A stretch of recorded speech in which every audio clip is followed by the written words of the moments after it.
আয়াত ৬২ যালিকা বিআন্নাল্লাহা হুয়াল হাক্কু ওয়া আন্নামা ইয়াদউনা মিন দুনিহি হুয়াল বাতিলু ওয়া আন্নাল্লাহা হুয়াল আলিয়্যুল কাবীর।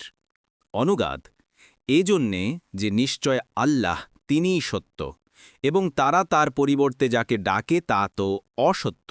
১। আর নিশ্চয় আল্লাহ তিনিই সমুচ্চ সুমহান। ২। তাফসির ১ নং ফুটপাটের বিবরণ, অর্থাৎ তিনি সত্যিকার ক্ষমতার অধিকারী ও যথার্থ রব। একমাত্র তারই ইবাদত করা যাবে, কারণ তিনিই মহান শক্তিধর। তিনি যা চাইবেন তা হবে, আর যা চাইবেন না তা হবে না। সব কিছু তারই মুখাপেক্ষে, সবাই তার কাছে মাথা নোয়াতে বাধ্য। তার বন্দেগীকারীরা ক্ষতিগ্রস্ত হতে পারে না।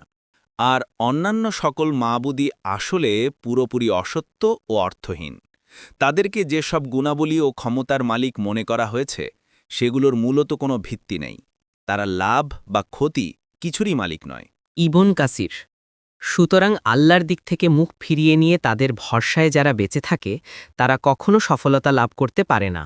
২ নং ফুটনোটের বিবরণ, আয়াতের শেষে বলা হয়েছে, এবং আল্লাহ তিনিই তো সমুচ্চ সুমহান। অনুরূপ অন্যত্র বলা হয়েছে, আর তিনিই সুউচ্চ সুমহান। সূরাল বাকারা ২৫৫। আরও এসেছে, তিনি গায়েব ও প্রকাশ্যের জ্ঞানী, মহান, সর্বোচ্চ। সূরা আর-রাদ ৯।